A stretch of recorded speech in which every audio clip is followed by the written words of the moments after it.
Voilà, voilà. Bonsoir les amis. Bonsoir, bonsoir à tous, bonsoir à toutes. Marie-Odile avec vous pour ce rendez-vous de 20 heures que j'ai plaisir à animer, particulièrement ce soir, car je suis en belle compagnie. Je suis en compagnie de Omnior, Jean-Pierre Foucault, lui-même, en personne. En personne. Bonsoir, l'Assemblée des Je suis. Voilà, un fidèle. Oui, un fidèle. Tu es fidèle parmi les fidèles. Non, Hmm. je soutiens ce travail avec joie. Voilà, puisque Avec joie. lorsque tu chattes, effectivement, tu apparais sous le nom de Jean-Pierre Foucault. Jean-Pierre Foucault. Alors, je ne suis pas celui que l'on pense, celui de la télé. Je ne vous ferai pas gagner des millions ce soir.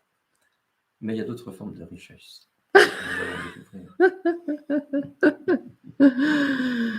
Voilà, j'aime beaucoup. Mais on peut t'appeler Jean-Pierre et on peut t'appeler Omnior. Alors, Omnior, ça vient d'où? Omnior, en fait, c'est la vibration de mon essence, en fait, de mon je suis divin, en fait. Donc, il réintègre, en fait, toutes les identités. Jean-Pierre fait partie d'Omnior. Il m'a été donné, à un moment donné, il y a bien 30 ans. On n'entend pas Omnior. Ah, eh bien, il va falloir que tu forces la voix. Alors, je vais forcer la voix. Mais oui, formidable. Je vais aussi rapprocher le micro. Ben oui, Omnior a une voix plus faible que la mienne, ça c'est sûr. Voilà. Est-ce que vous m'entendez? Ah voilà, est-ce que vous m'entendez? Est-ce que c'est mieux là? Est-ce que c'est audible? Oui, allez. Oui. Par contre, faut pas que tu te penches parce que sinon, ergonomiquement, c'est pas terrible. Donc, on va essayer que tu sois à l'aise. Voilà, je mets le micro tout près de toi. Très bien. Voilà. Et donc, oui, tu disais. Donc, Omnior m'a été donné il y a à peu près 30 ans par la Grande Fraternité Blanche. Et j'ai mis un temps à le porter. Je devais ressentir, en fait, sa vibration. Et à un moment donné, en chantant ce nom, il y a un feu qui est monté le long de ma colonne vertébrale. Et là, j'ai compris que je pouvais l'adopter, que je pouvais le porter. D'où, justement, maintenant, donc, je m'appelle Omnior. Mais vous pouvez m'appeler Jean-Pierre ou tout à fait d'un autre nom, peu importe. Oui, en fait, l'histoire des noms, pour toi, c'est une vieille histoire. Une vieille histoire. Tu veux en parler? On va commencer par ça ou tu veux commencer par lire un texte? Alors, j'aimerais pour introduction proposer la lecture à l'Assemblée des Je suis d'un texte que j'ai écrit il y a quelques années qui s'appelle « L'enfant maître ». En fait, il s'agit, on peut entendre l'enfant divin qui cherche sa naissance en chacun de nous. Alors, vas-y. Tu chausses les lunettes? Bien sûr. Ben oui. L'enfant maître. Du cœur de l'enfant maître, la lumière rayonne.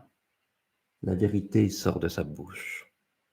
Il partage sa radiance et sa sagesse auprès de tous ceux qui l'approchent. Jamais il n'oublie qu'il est le gardien de la flamme sacrée, de la lumière du Créateur. Il sait que rien, ni aucune puissance extérieure ne peut éteindre la lumière de vie en son cœur sacré. L'enfant maître se tient à côté des autres, dans le silence et l'amour, observant et aidant quand cela est possible et approprié, laissant être l'œuvre de la vie sans juger, car il sait en son cœur que tout arrive pour le mieux, que toute chose a son objectif suprême. L'enfant maître sait que le règne de la divinité commence là où celui de l'ego s'achève. Il a percé d'un regard fulgurant et sans complaisance l'artifice de son existence pour toucher la pure lumière de sa divinité et la laisser être divine en lui. Il est l'enfant maître qui cherche sa naissance en chacun de vous, dans ce regard d'amour du vivant au vivant. Il est notre bien le plus précieux. Donc, c'est signé Omnior. C'est signé Omnior. Alors, toi, l'enfant, c'est quelque chose qui t'est, comment dire, qui est une grande question peut-être pour toi. Oui, alors avant l'enfant, il faudrait peut-être commencer par le commencement. C'est-à-dire? La venue au monde. Voilà, c'est ça, c'est ça. Ta venue au monde. La venue au monde, en fait, comme pour la plupart, au travers d'un corps, d'une femme, d'une mère, qui m'a accouché en Suisse et puis qui a disparu. Voilà, donc j'ai été laissé dans une pouponnière et j'ai été adopté vers 4 mois après, par un couple français. Et alors, par rapport à cela, plus tard, adolescent, j'avais écrit quelque chose. Je suis avant tout fils de la lumière. Je suis bourgeon de vie avant d'être fruit de la chair. La vie n'abandonne pas la vie. La vie prend soin de la vie. Et alors, j'ai vécu cet abandon, qui est le premier fait marquant dans mon parcours, comme une grâce. Parce que ça m'a permis de garder intact et vivant le lien avec la source, avec le suprême, avec le Père Créateur. Et ça m'a donné la force de me soustraire, en fait, déjà du formatage de mes parents adoptifs. Mais comment tu l'évalues ça? Comment tu as senti que cet abandon, cette rupture, parce qu'il y a une première rupture, donc tu nais d'une mère qui ne veut pas d'enfant, qui ne veut pas de cet enfant, qui t'abandonne, tu restes 4 mois dans une pouponnière, je suppose que là tu as des liens affectifs avec le personnel de la pouponnière et ensuite hop, de nouveau abandon, parce que c'est vécu comme un abandon probablement cellulairement, pour arriver dans cette famille qui t'adopte. Et là, changement de prénom, changement de nom, changement d'ambiance. Mais comment tu arrives à capter que tout ça, c'est ça qui te donne de la force pour te souvenir du divin? Ça, immédiatement, je n'ai pas compris, c'est plus tard. Ah, la lecture a Plus posteriori. tard, pas seulement la lecture, mais j'écrivais beaucoup étant adolescent, en fait. Et c'était beaucoup de prières, beaucoup des actions de rendre grâce. Je rendais grâce constamment, en permanence, au suprême, en fait, à la source. Et je pense que j'étais porté par cela. Hein. C'est ça qui m'a toujours guidé, en fait, en permanence, dans toutes les expériences que j'ai pu faire. Alors, sur le moment, je l'ai ressenti à l'âge de 3 ans, que j'avais été adopté. Et mes parents me l'ont dit à l'âge de 5 ans. D'accord. Donc dans un Donc, premier temps, tu ne le j'avais savais commencé pas. à ressentir, c'est-à-dire je m'écartais de ma mère adoptive. Je ne créais pas de contact avec elle. Et en fait, donc, mon père adoptif était médecin généraliste, ma mère infirmière. Nous vivions dans un château entouré d'un parc. Et La déjà, vie rêvée, la vie rêvée, Omnior, quand je ne même. manquais de De rien. quoi se plaindre? Mais déjà à cette époque-là, le confinement, puisque j'étais tenu de rester dans ce parc Comme Bouddha. avec mes amis, mes compagnons de jeu, les arbres. Les arbres que j'appelais mes consolants, parce qu'en fait, quand l'enfant avait besoin d'être consolé, il n'allait pas se jeter spontanément dans les bras de sa mère, mais il allait spontanément se jeter dans les bras des arbres. Et là, je me sentais complètement en sécurité. L'arbre était un signifiant important, parce que déjà, il m'a donné une direction dans la croissance, hein, la verticalité. Et puis, il est apparu ensuite, au cours de ma vie, en fait, et notamment à 14 ans. Ah, mais tu vas nous raconter parce que ça, je suis dans les secrets et je sais qu'à 14 ans, il y a une expérience fondatrice, fondamentale, essentielle. Mais, Alors avant, il y a ce passage à l'école. beh, oui, juste parce que tu dis, tu t'es rendu compte à 3 ans que tu étais Oui, oui, adopté. oui, oui, Tu as reconnu l'être spirituel que tu es oui. à peu près à cet âge-là aussi? Mais comment c'est possible ça? Je pense que je suis venu avec cette conscience qui s'est peu à peu révélée, en fait. J'étais nourri vraiment par ce feu. Et je regardais, alors mes parents me ramenaient ça ensuite, je regardais toujours vers le haut, en fait. Je ne regardais pas le monde d'en bas, en fait. Je C'est regardais ça. toujours la lumière. Et, et ensuite, bon, à l'école, bon, je ne faisais pas grand-chose, en fait. Ça ne m'intéressait pas trop. À part L'école? l'école buissonnière, ça oui. Et, et c'est là que j'ai pris l'habitude, tu sais, de fixer un point. C'est-à-dire, en salle de classe, en études, en fait, je m'asseyais, je fixais un point dans le mur. Et là, tout en gardant la conscience de ce qui vivait autour de moi, en fait, de l'environnement extérieur, je rentrais dans ce point, en restant tout à fait tranquille. Et là, c'est comme si j'entrais dans une forme de vastitude, avec un sentiment de liberté totale. Et ça, c'est un exercice que j'ai pratiqué pendant des années. Spontanément. Spontanément. Ça, tu as ramené ça dans tes valises Dans mes valises, c'était là. de l'incarnation. Oui. Et ça m'a beaucoup aidé. Ah oui. Beaucoup aidé par la suite. Et donc, bon, à l'école, oui, c'était.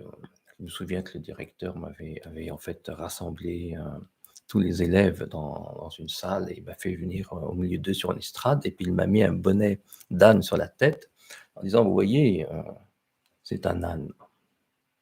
Et donc, j'ai été mis au coin, en fait, parce que bon, je ne faisais rien, pas grand-chose. Donc, ça a commencé comme ça. Et puis ensuite, eh bien, 14 ans. 14 ans, mes parents m'envoient en Angleterre. Et là, je me promène. Et là, je vois une boule de lumière qui descend du ciel et qui se pose sur un arbre. Ça me fait tousser. Là, c'est quelque chose d'important, là. Important. Alors, je m'approche et puis cette boule de lumière descend de l'arbre et rentre en moi, dans mon cœur. Et là, ça a été une déflagration totale. Je me suis senti comme un arbre de Noël illuminé de partout, mais une puissance dans cette lumière et une transformation radicale. Je me suis dit, mais c'est ça que je veux vivre en permanence, que je veux vibrer en permanence. Mais je ne comprenais pas ce qui m'était arrivé vraiment. C'est ensuite que je cherchais dans les livres. Alors, Hermann Hesse, Krishnamurti, Durkheim, enfin, essayer de trouver des réponses. Mais tout juste, à l'adolescence, tu as commencé à lire tout ça déjà? Oui, ah, d'accord. Oui. Et j'écrivais beaucoup de prières, dont une qui a échappé au feu, c'est tout ce qui reste de ce que j'ai écrit à cette époque-là et qui témoigne en fait de cet état d'esprit à l'époque. C'est juste quelques lignes. Hein. Ô suprême, rien d'autre que ton amour, mon bien-aimé. Ta grâce m'a donné un corps vivant sur terre pour célébrer et louer ton nom. Toi, dont la présence silencieuse en toutes choses, verse dans mon cœur le filtre de la beauté rayonnante et sacrée de ta nature. Rien d'autre que ton amour, mon bien-aimé. Tu avais quel âge quand tu as écrit ça? J'étais un adolescent. Et c'est ça qui me portait. J'en ai écrit beaucoup, c'est ça que je témoignais en fait. Je rendais grâce en fait à mes parents, à cette filiation divine, à mes parents divins. Et à un moment donné, je dis que cette prière a échappé au feu, parce qu'à un moment donné, je mettais tout dans des classeurs, et j'avais plein de classeurs comme ça. Alors je lisais, je me relisais, et puis je disais, mais qu'est-ce que je suis en train de faire? Je suis en train de m'enfermer là-dedans. Ah oui. Le mot dans les mots. Enfer est un enfermement. Ouais. En fait, je commençais à tenir à quelque chose et j'ai compris que ce à quoi je tenais, en fait, me tenait. Et alors là, quand j'ai compris ça, aussitôt, j'ai tout brûlé. Et je me suis dit, mais la vie me donnera le moyen d'exprimer ou d'écrire ce que j'ai à écrire quand il faudra le faire. Je n'ai pas essayé de retenir quelque chose ou à collectionner. En fait. Et donc, ensuite, progressivement, on arrive à l'âge de... Ça, c'était le deuxième fait marquant, cette boule de lumière. 14 ans. 14 ans, c'est quand même vraiment la deuxième septaine se finit. Là, on peut dire la personnalité se construit. L'être adulte va commencer à se construire. Et c'est là une expérience mystique majeure. Oui. Mais que j'ai compris, j'ai fait le lien après, en fait, bien plus tard. Donc ensuite, j'ai continué donc à lire, à essayer de comprendre cette expérience-là. Et puis arrive 18 ans, je passe mon bac. Et là, quoi faire? Donc, première année, deuxième année, troisième année, quatrième année. Et là, quatrième année, c'était l'année de la maîtrise. Et je propose en fait travailler avec Jung. enfin, sur Jung et l'aspect social. Donc, tu faisais des études de Oui, de psychologie? psychologie, en Oui, c'est fait, ça, hein. si je comprends bien. Et c'était, en fait, Jung, à travers la pratique de l'art martial, puisque à l'époque, j'avais été formé par un maître vietnamien au tai chi et art martial, et j'étais devenu instructeur. Donc, je voulais proposer ça, en fait, et là, ça m'a été refusé. Ça m'a été Par tes enseignants, par Oui, par mon référent, en fait. ton directeur de mémoire. Voilà, tout à fait. Parce qu'il me dit, Jung, il n'y a pas tellement trop sa place, et puis c'est trop innovant. Donc, en fait, ça va pas être possible. Et en fait, j'ai compris que j'étais surtout dans le fief de Freud. Et oui. Et du coup, j'ai dit, bah, écoutez, c'est très bien. De toute façon, Donc, l'université dans laquelle tu étais était plutôt freudienne Oui, au niveau freudienne, de la fait. psychanalyse et de la psychologie. Oui. Et donc, toi, quand tu proposes de travailler ton mémoire de maîtrise sur Jung, Sur Jung, on te bien dit sûr, non. on me dit non. Pas logique. Bon, alors je m'en vais si on me dit non. Ah, tu J'ai t'en j'ai vas. rien à faire. Donc, je me retire de la fac. Au grand désespoir de mon père, qui lui fait jouer ses relations et m'apporte sur un plateau, en fait, une situation, un confort matériel, de l'argent, Ah tout bah ça. oui. Mais Il t'achète un peu. oui, il m'achète un petit peu. Et là, je dis non. Non, ça, c'est pas ce dont j'ai besoin. Et j'ai besoin de me redonner naissance. Le thème de la naissance est important aussi. Et je pense que David, que je salue, David, qui dans doit être là, l'assemblée, hein, oui, quelque oui, part. Je ne sais pas j'ai pas vu son nom encore, mais peut-être j'ai zappé. il a très bien vu, en fait, dans le thème. C'est quelque chose d'important David pour Pochard, qui moi. donc pratique Oui, l'astrologie et propose des thèmes de naissance absolument merveilleux. merveilleux. Mm. Merveilleux. Mm. Et donc, qu'est-ce que je deviens? Je deviens moine mendiant. Alors ça, c'est pas banal. Au lieu de faire ta maîtrise de psychologie comme papa le voudrait, avec espèce sonnante et trébuchante à la clé, qu'est-ce que tu fais toi? Révolté, je deviens moine mendiant. Alors pourquoi C'est moine? quoi moine mendiant? Vas-y, raconte-nous ça. Parce que j'écrivais toujours Ah oui, des David est prières. là. Hein. Et Mhm. puis j'avais une grande cape, et partout où je m'asseyais dans la ville, en fait, c'était facile pour moi. Je fixais un point, je partais dans mon point, et puis je restais tranquille, sans bouger. Je pouvais rester des heures comme ça. Et alors les gens venaient, s'asseyaient autour de moi, me racontaient leur vie, déversaient leur mal-être, et puis repartaient. Et à un moment donné, je me suis dit, je vais faire l'expérience de la mendicité. De vivre de mendicité. Oui, de vivre de mendicité. Alors je choisissais un bout de trottoir, j'ouvrais un espace parce que je mettais toujours tout en lumière. Je consacrais l'espace à la lumière. Je m'asseyais dans cet espace-là et j'avais une petite pancarte, en fait, ouvrier divin. C'est vrai? Oui, oui. T'as fait ça, toi? Oui. Non. Et puis, je me disais, ce que j'ai à faire, c'est ouvrir mon cœur et mettre de mon cœur un rayon d'or. Et donc, tous les êtres qui vont passer vont être traversés par un rayon d'or. Et là, je glisserai une petite perle d'or dans leur cœur. C'est tout ce que j'ai à faire. Et je faisais ça. Donc, tu avais 22 ans, là, à peu près. 23, maîtrise, oui, Oui, c'est ça, si ouais. c'est 4 ans après. Si tu n'avais pas redoublé, tu avais 22 ans. Oui, je n'ai pas redoublé. Et là, j'ai appris beaucoup de choses. J'ai appris, c'est qu'à un moment donné, tu as dit, Marie-Odile, dans une des guidances, que j'ai trouvé très, très beau, tu as dit ceci, et qui pour moi très vrai, enfin c'est mon expérience. Quand on place l'être avant toute chose, l'avoir nous est donné. Là, j'en avais juste à émettre ce rayon, à placer une petite graine d'or. Alors, je ne choisissais pas les personnes. C'est-à-dire, j'étais dans l'accueil inconditionnel. Ça pouvait être un enfant, ça peut être un adulte, ça peut être un autre mendiant, ça pouvait être un gendarme, n'importe qui. J'étais là, en plus, assis par terre. Donc, les gens passaient, ils me toisaient de haut, et moi, je les regardais comme ça. Et puis, les gens venaient, ils m'apportaient à manger, à boire, et puis me parler. Et là, je me suis dit, ça, c'est une loi divine. Je serai nourri par cela tant que je placerai l'être avant toute chose. Et donc, je me suis dit, il faut que je fasse plus que ça. J'écris facilement, donc je vais faire des rouleaux printemps, en fait, et j'écrivais des petits messages. Et j'avais un carton, je mettais ça dans ma boîte, et je vendais ça à 1 franc.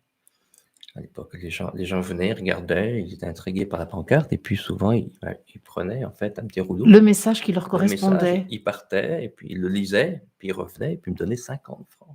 Ah oui, au lieu Et de 1 ah franc. oui, ils me disaient: «Mais ça vaut beaucoup plus» et j'ai accueilli ça, je me dis: «Mais c'est même la superabondance» et ça m'a permis en fait de louer une pièce en ville.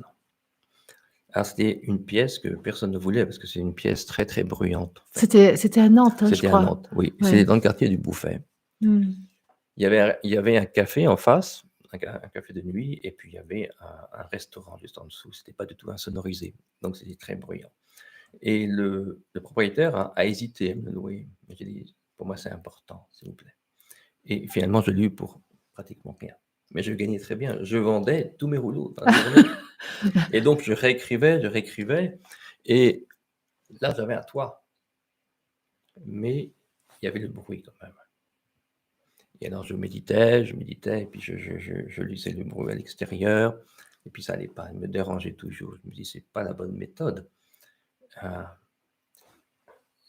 Si je le laisse à l'extérieur, si je vais m'opposer au bruit, il va se renforcer, il va me déranger Déjà, davantage. tu avais cette conscience-là? Oui, Toi donc toi, tu es arrivé avec un gros bagage de connaissances, hein? Hein? Tu as pris plein de valises avant spontanément, d'arriver sur la terre, toi? bah, vaut mieux si on a la possibilité, Ouais, autant écoute, franchement, bravo, parce qu'à 25 ans, tu avais déjà une très grande lucidité. et là, j'ai appris en fait à canaliser ce bruit ne me dérangeait plus, il était là toujours, hein, mais je l'ai intégré dans mon silence, j'ai intégré Ouais. dans ma méditation, il était plus à l'extérieur de moi Mmh. et du coup, je suis resté des années dans cette pièce et là, ma vie matérielle s'est organisée, très facilement en fait, puisque 1 j'étais disponible et puis 2 ma devise: «Tout est possible». Donc en fait, Ça, je m'attends à tout avec toi, là. Avec ce j'en «tout est ai possible», je me demande bien où tu vas nous emmener. donc j'essayais de trouver l'équilibre entre le travail rémunéré Mmh. et puis le service à la personne. Mmh. Alors bon, j'ai développé dans les hôpitaux en fait un espace de convivialité, d'écoute, Dans les d'accompagnement, hôpitaux? oui, oui, d'accompagnement de personnes en fin de vie bénévolement. J'ai été accepté dans certains hôpitaux, pas dans tous et je faisais, voilà, tout ce que je présentais. J'ai même été, la nuit, j'avais un service de garde du corps aussi la nuit, parce que je dormais peu. Je me dis: «Bah, la nuit, je peux aussi travailler un petit peu, être au service». Mais tu cherchais pas à travailler parce que quand même, c'était un choix de vie, cette Mmh. façon de mendier, d'être en Oui, mais contact avec là, j'ai arrêté. J'ai ah beh, arrêté de là, mendier. d'accord, Je crois que j'ai appris ce que j'avais à apprendre. c'est ça, Cet donc tu as accueil, décidé d'arrêter voilà là. et j'ai arrêté et comme j'avais un toit, je me dis: «Maintenant, je vais développer, je Mmh. vais, voilà, j'ai plus besoin de mendier et je vais travailler» et donc j'ai trouvé très facilement du travail. Juste, j'ai une question, Mmh, Omnior là. Quand tu fais cette expérience de moine mendiant, bien évidemment, moi qui connais un tout petit peu la vie de Satprem, ça me rappelle l'expérience du sannyasin que oui, que oui, Satprem a vécu. mmh. Est-ce que tu avais déjà cette référence ou est-ce que Non, du tu as tout. découvert a Ça, c'est posteriori? venu après, Ah ouais, c'est venu d'accord, OK, après. c'était juste une Ah oui. question. Parce que j'ai vu qu'Ethel, faisait référence à l'expérience de Satprem aussi, oui. Oui, ça, Donc c'est ça a été une très belle bon, rencontre, on en mais parlera après. après. Ah oui. Mmh. Mmh. Et donc là, tu travailles dans les hôpitaux, Je tu crées travaille un un peu partout, espace. je crée en fait une vie matérielle, confortable et je me dis: «Maintenant, qu'est-ce que je fais de cette vie aussi?» Mais tu es toujours dans ta chambre Oui, je bruyante suis là? toujours dans ma chambre bruyante Ouais. et là, je me dis: «Il faut que j'aille rencontrer Dieu». Dieu? Dieu. Bah oui, Bah oui, ça me paraît évident. donc je me suis dit: «Il faut que je me mette en marche pour rencontrer Dieu». Alors j'ai fait mon sac à dos et je suis parti comme Moïse qui gravit la montagne, Mmh. hein, pour, retrouver l'Éternel. Donc j'ai pris mon grand bâton parce que je me méfie un petit peu des chiens errants et c'est vrai qu'il y a beaucoup de chiens errants dans la nature Mmh. et je partais, je suis parti en hiver, un soir d'hiver en fait, bon j'ai fait à peu près, 1 200-1 300 kilomètres à pied en suivant des sentiers de grande randonnée, en dormant dans la forêt. Mais dans la forêt, Mais tu partais où? Tu allais dans quelle direction? alors je suis Parce que pour parti, v où habite-t-il, Dieu? Parce que c'est ça ton projet, c'était quand même ah de oui, rencontrer de Dieu. rencontrer Dieu, Donc tu savais il était quelque je part? sûrement quelque part. Étant tout petit, quand, ce que j'ai oublié de mentionner, c'est que quand j'étais tout petit et que tout le monde dormait dans la maison, je sortais la nuit, je regardais les étoiles et je parlais à Dieu, Et là, tu savais qu'il était d'en dans les haut, étoiles? dans les étoiles. Voilà. Mais il était à l'extérieur de moi. Eh oui. Je l'avais pas encore intégré là. Mmh. Il était là. Alors je lui parlais, je racontais ma vie, je me confiais à Dieu, je ne me confiais pas à mes parents. je m'ai confié à Dieu. Et, Il et vaut mieux là, s'adresser au bon Dieu qu'à ses saints. Tu avais voilà, tout compris déjà. voilà, ça c'est important aussi. Mmh. Et, je suis un peu protestant, donc on va directement en fait Mmh. à la source, hein, Mmh. plutôt que en évitant les C'est intermédiaires. ça, c'est ça. Et là, je pars sur les chemins, je marche, je marche, Juste je marche. Oui, un instant, tu as une éducation religieuse parce que tu parles de oui, protestants? oui, oui. Ma mère était protestante, ma mère adoptive, et mon père catholique. Mon père s'en fichait complètement, parce que quand je suis rentré d'Angleterre, j'avais tenté Après ton expérience, mon expérience d'intégration de la lumière. particulière, j'avais tenté de relater cette expérience dans une lettre adressée à mes parents, et mon père avait pris rendez-vous avec un psychiatre. On s'est rendu compte en revenant, Mmh. pour lui, j'étais perdu, je délirais complètement. Et donc, en fait, bon, ça n'a rien donné, en fait, mais avec mon père adoptif, on est resté un petit peu dans l'incompréhension, en fait. On ne Mmh. se rencontrait pas, en fait. On ne peut pas se rencontrer. D'où la nécessité de chercher Dieu finalement. De chercher C'est notre intéressant quand Père Dieu. le Voilà. père est insatisfaisant, peut-être ça aide à chercher, le père. Oui, j'avais déjà à ce moment-là cette conscience de la filiation divine, hein, du Père. Le Père, je savais, c'était le Père, le suprême, comme je l'appelais. Et vraiment, il me nourrissait. Alors c'est le chemin, je marchais, j'étais dans une, comment dire, dans une joie pleine, en fait. Et comme si, à un moment donné, toute la misère de la condition humaine euh, euh, sortait de mon corps, en fait, hein, et la joie, cette joie pleine qui la remplaçait, qui venait, et quand je marchais, je chantais à tue-tête, je parlais à voix haute, je pleurais. Je pleurais des larmes de grâce. Et je parlais à la mère terre, je disais, ô mère terre, toi qui m'as vu naître et renaître, et fouler ton sol, et ensemencer dans la poussière des chemins les graines de mon amour pur. Et j'avais la sensation que chaque pas posé était un acte d'amour. Vraiment, tu sentais ça dans ton Vraiment, corps, vraiment, dans dans mon tout ton corps, dans tout être. mon corps. Mmh.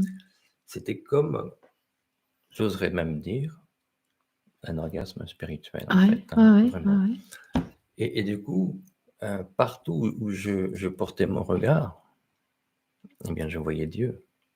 Je voyais Dieu dans le lever du soleil, je voyais Dieu dans le coucher du soleil, je voyais Dieu dans le chant d'un oiseau, je voyais Dieu dans la beauté rayonnante de la nature, je voyais Dieu dans le minéral, je voyais Dieu en tout et partout. Mais quand tu dis que tu voyais Dieu, c'est-à-dire que tu avais pris la décision que Dieu était partout? Non, non, Tu ce n'est avais pas une vraiment une décision, c'est un expérience? ressenti, mais Ouais, dans mon et corps, dans le en fait, corps? dans le corps. Mais ça veut est-ce que tu peux être un peu plus, dans le détail là? C'est que ça voulait dire quoi corporellement?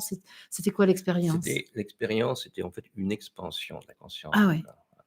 Et, et alors, j'étais rempli par un élan d'amour, et pas un peu comme ce que j'avais vécu à 14 ans, en fait, quand cette lumière me remplissait, que je voulais vibrer ça. Mais c'était ça qui était installé là, qui était là, en fait, en Et qui se permanence. re-expérimentait Exactement. en permanence. Et c'est là que je me suis dit, si je vois Dieu dans tout et en tout à l'extérieur, c'est qu'il est présent et vivant en moi. Je suis Ah! devenu l'homme Et Dieu. là, c'était un pas ça quand même. Et oui, je me suis dit, je suis l'homme Dieu. Je suis l'homme Dieu. Mais alors plus tard, euh, en faisant référence à Sri Aurobindo dans sa Vitrie, il dit une chose tout à fait admirable. Il dit une dette mutuelle lie l'homme au suprême. Nous devons revêtir sa nature comme il a revêti la nôtre. Alors tu peux nous le redire? Donc dans sa Dans Vitrie, sa Vitrie, Sri hein, Sri Aurobindo, Aurobindo, donc il il dit dit une dette, su- oui, une dette lie l'homme au suprême. ouais, Nous devons revêtir sa nature ouais, comme il a revêti la ouais, nôtre. c'est ça, d'accord. Et voilà, j'avais l'impression effectivement que c'était tout à fait ça. Et alors, à un moment donné, j'ai fait une coupe transversale des monts d'Auvergne.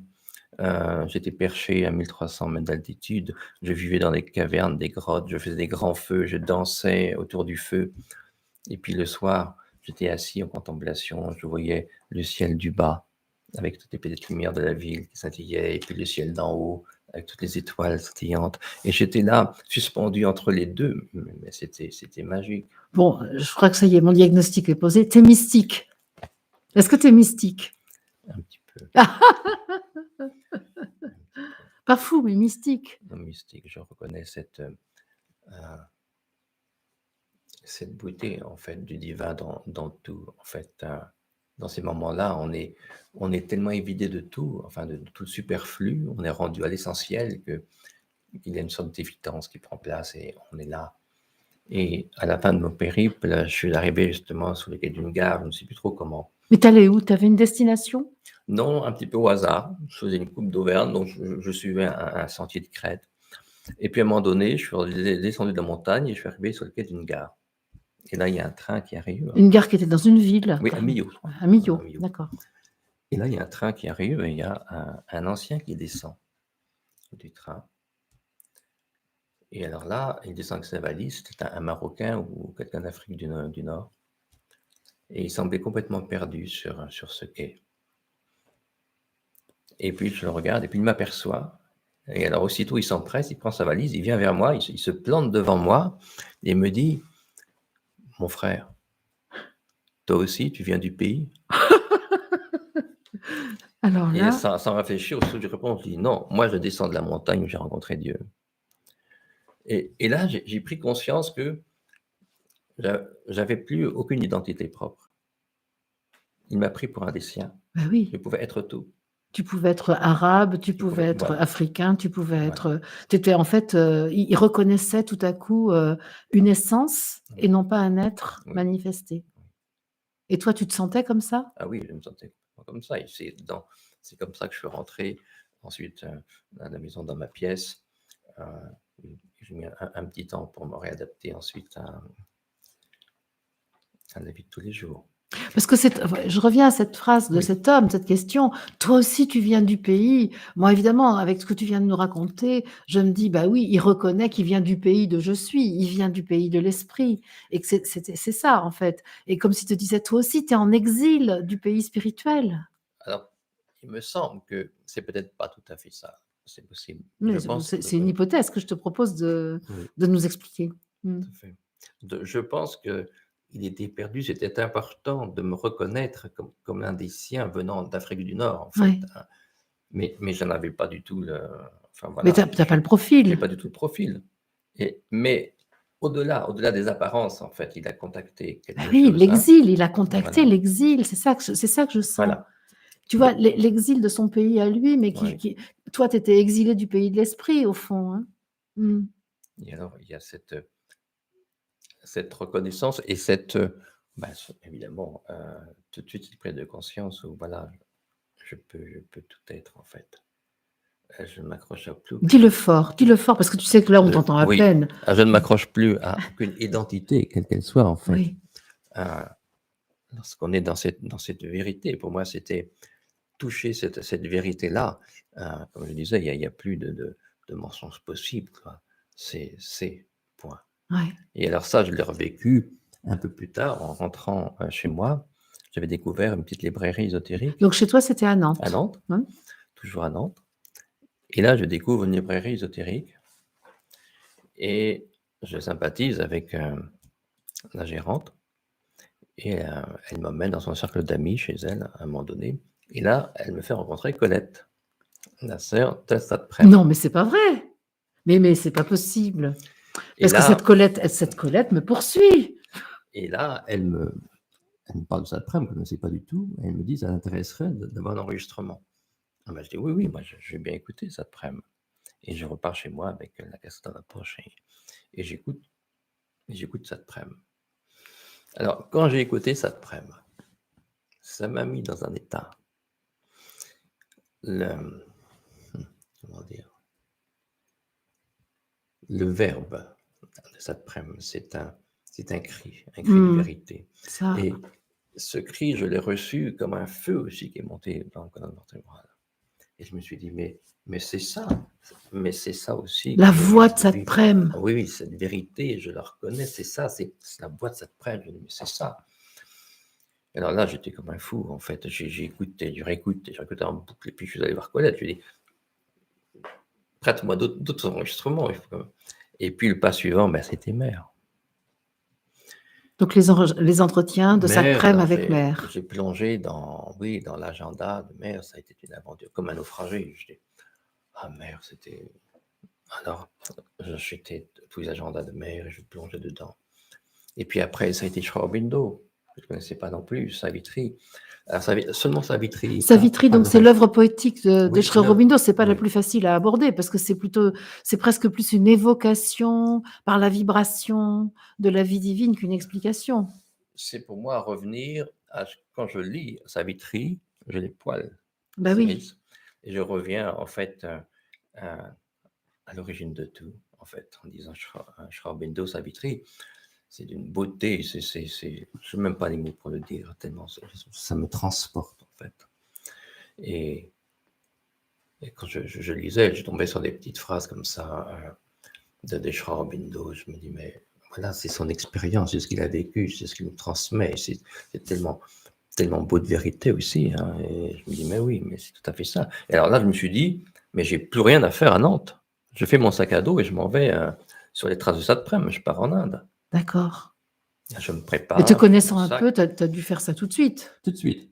Tout de suite, j'avais Donc même. ce petit appartement bruyant, finalement, on allait le quitter? On allait le quitter, Ah! Il y a un mais. c'était sans compter, en fait, que la vie avait sans doute pour moi un autre dessein.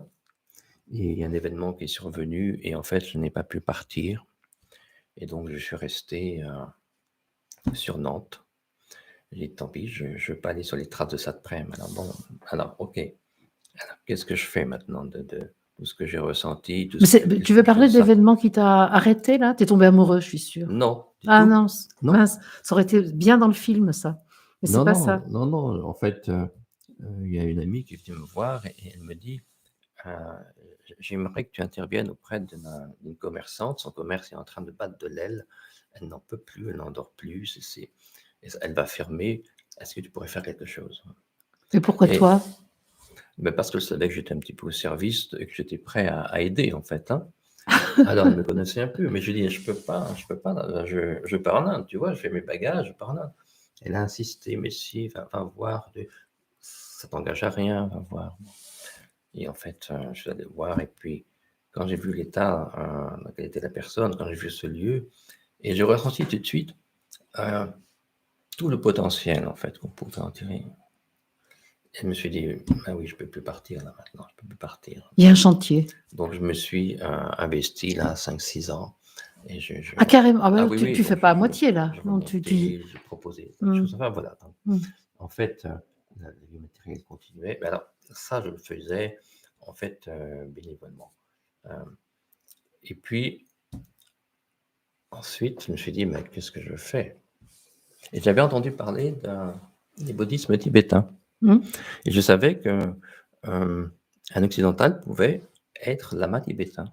Ah bah, carrément, bah, après avoir été moine mendiant. Alors, je me suis dit, mais c'est peut-être pour moi. Donc, je vais aussitôt dans une lamasserie, dans le Périgord. Et là, en arrivant dans la lamasserie, il y avait un lama. Alors, pour ceux qui connaissent, peut-être le lama Gwendun Rinpoche. Un lama merveilleux, merveilleux.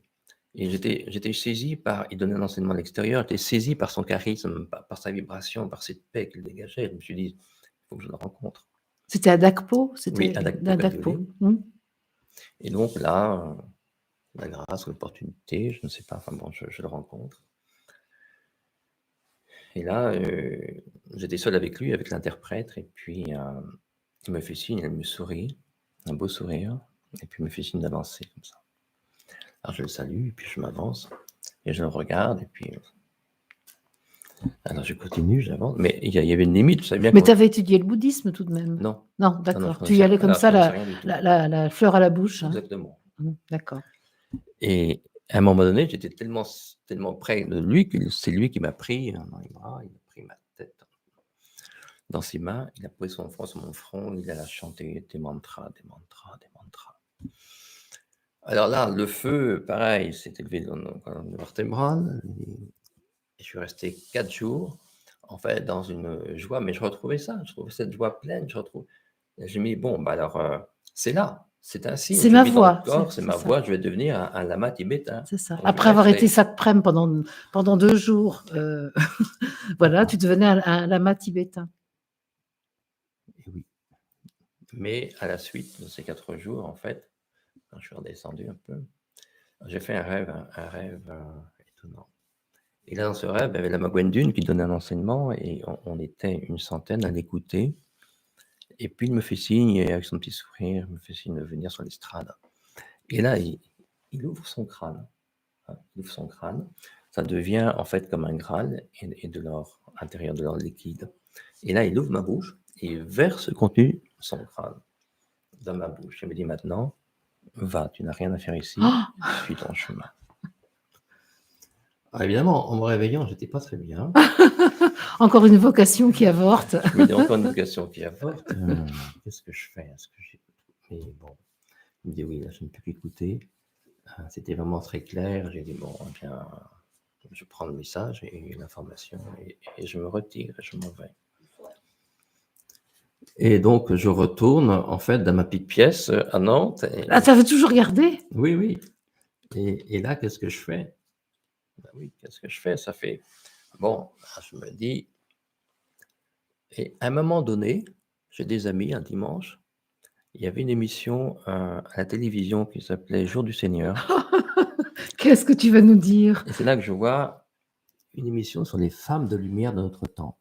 Et je vois, on présente une Marguerite Openau, une femme de lumière rayonnante. Et quand je la vois, je me dis, bah oui, moi je peux qu'attester, elle rayonne, elle rayonne. Il faut que je la rencontre. Alors je me débrouille et puis je vais, elle avait une maison, elle était parisienne, mais elle avait une maison à Noirmoutier. À dans le Noirmoutier, c'est Bois-de-la-Chapelle. ça, oui. Et là, j'arrive et la secrétaire me fait entrer et m'accompagne dans une grande pièce. Et là, il y a Marguerite Openau qui arrive, qui me demande de m'asseoir à la table. Elle s'assoit en face de moi. Et puis, plus rien. Pas un mot. Pas un mot. Elle me regarde. Alors, j'ai dit très bien, ça, je sais faire. Oui, être en silence. Être en silence et regarder, ça, j'ai pratiqué pendant des années. Tu veux me regarder? Ben, je veux regarder aussi. Et on est resté comme ça dans le regard. Tu connais ça? Oui, je connais un peu. Et on est resté 2 heures. Et au bout de 2 heures, elle s'est levée. Elle m'a pris la main, elle m'a dit je vous remercie. Elle m'a raccompagné et je suis parti. On n'avait pas dit un mot. Mais j'ai gardé contact, je suis revenu et en fait, il y a une relation. J'étais un peu son fils spirituel. Tu es en mode adoptable dans En cette mode vie, toi. adoptable. Hein, Oui, hein. oui. C'est vrai. Et un jour, elle m'invite, et il y avait en fait une cinquantaine de personnes, c'était tout le gratin aristocratique. Aristocratique. Oui, parce qu'elle travaillait en fait pour déjouer en fait au niveau des personnes aristocratiques tout ce que était l'ego, toutes les stratégies d'ego en fait. Hein. D'accord. Bon, c'est un évêque qui était venu frapper à sa porte et qui lui avait demandé de créer un mouvement pour ça. Pour nettoyer l'ego d'un certain nombre de ses paroissiens. Dans ce milieu aristocratique. D'accord, d'accord. Et là, devant tout le monde, elle me pointe du doigt et puis elle dit en fait aux invités, vous voyez cet être, c'est la matérialisation de tout ce que je recherchais dans ma vie. En te désignant. Hein? Oui, en me désignant. Donc ça m'a travaillé. Et puis je me sentais pas prêt parce que je sentais que derrière, il y avait des responsabilités que me demandait de prendre un petit peu en main le mouvement. Parce qu'elle dirigeait un mouvement, elle avait une structure. Oui, c'est ça. Hein, partout en France, elle avait des choses bien organisées. Et là, j'ai dit, non, je ne me sens pas d'adhérer à ça. J'ai besoin encore de ma liberté, je ne peux pas adhérer. C'est bien ce que vous faites, mais non, je sens que ce n'est pas ma voie. Je suis parti, en fait. Alors, à l'époque, quand je l'ai rencontrée, elle était en pleine activité, elle avait 90 ans. Et on a de la marge. Et à un moment donné, on a de la marge. Oui, et à un moment donné, je voulais revenir pour un peu m'excuser parce que je me suis dit, ça a dû lui faire de la peine. Et je me suis dit, mais c'était quelques années après, je me suis dit, ça va être trop tard, elle est sans doute décédée. Et en fait, non, j'aurais pu, elle est décédée à 110 ans. Ah oui. Mais elle était en pleine lumière, au-delà des dogmes, hein, parce qu'elle était catholique, mais elle rayonnait. En fait, c'était surtout l'énergie christique. Elle émanait cette énergie-là, c'était phénoménal en fait. Et il n'y avait plus besoin de mots, en fait, il y avait juste un regard, c'était amplement suffisant. Et on était nourris dans ce regard, et en fait, et son corps, toutes les cellules de son corps étaient nourries en fait par cette lumière. Magnifique. Et là encore, donc je m'en vais, et je me suis dit, bon, bien, qu'est-ce que je fais? Qu'est-ce que je vais pouvoir faire? Bah oui. Parce que tu avais toujours une activité professionnelle pendant ce temps? Oui, oui, Tu avais de enfin, temps en temps c'était plein de petits boulots. Ouais, c'est ça. Alors, je travaillais pour des Chinois, je travaillais dans la restauration, je travaillais dans la maroquinerie. J'allais chercher de la marchandise dans le 13e à Paris, je distribuais de la marchandise en Bretagne avec un camion. Je faisais enfin des tas de choses, tout ce que je pouvais faire. Je travaillais dans le vignoble, j'étais caviste, enfin j'ai fait, Mais voilà. juste une aparté sur l'activité professionnelle. Est-ce que tu considérais que l'activité professionnelle était un moyen de te réaliser ou c'était vraiment Non, en fonction non, des non. Les opportunités opportunités, C'est non, ça. c'était pas du tout un moyen de me Oui, toi, réaliser. tu cherchais pas à te réaliser Non, au travers du non. métier. Simplement, je cherchais un peu le défi. Il fallait que ce soit un peu difficile? Il faut qu'il y ait un petit défi quand même. Heu et parce que je me disais: «Tout est possible». Ah bien, vis-le, ce tout est possible. En fait, tu le dis, tu en parles, OK. Maintenant mets-toi en situation. Parce que ta maîtrise de psycho, au fait, on l'a oublié, mais tu ne l'as jamais eue. Non, non, Ou non, tu la en as eu? maîtrise, non, non, Non. non, j'ai Mmh. jamais eu, j'ai Mmh. jamais eu. J'ai eu juste la licence en Bah fait, oui, hein, c'est et ça. puis j'en suis Mmh. resté là. Et donc en fait, j'ai dit: «Non, je», donc en fait, j'allais chercher quand je travaillais quelque part, comme toi, je faisais en fait tous les ateliers, la chaîne de A à Z, puis une fois que c'était fini, il me semblait que j'avais plus grand chose à apprendre, Mmh. je partais, je découvrais Mmh. autre chose et ainsi de Mmh. suite, hein. Et en fait, ça me suffisait et en même temps, c'était de me mettre dans une situation que je ne connaissais pas. Ouais, Et ouais. comment je réagis? Est-ce que je panique Mmh. ou est-ce que je maîtrise? C'est ça. C'était ça ma question en fait, hein. C'est ça. Et alors je faisais des choses tout à fait folles. Je partais, hem, avec la voiture, en fait, au bord de la mer, les jours de tempête, il pleuvait la nuit et j'escarpais des rochers et je restais accroché à la paroi dans le noir, je voyais rien, je glissais en Mais fait. dans quel but tu Un faisais ça? un défi, je me dis: «Ah, est-ce que j'ai peur ou est-ce Ah, que je maîtrise?» d'accord. Et alors voilà, j'avais besoin de savoir, jusqu'où aussi je pouvais être protégé, parce que je sentais une protection sur moi. D'accord. Et donc je me mettais en situation, voilà, un petit peu de danger, heu, et savoir comment j'allais réagir. Est-ce que j'allais paniquer ou non? Tu Comment, testais ce voilà, bonhomme-là? je testais Mmh. ça.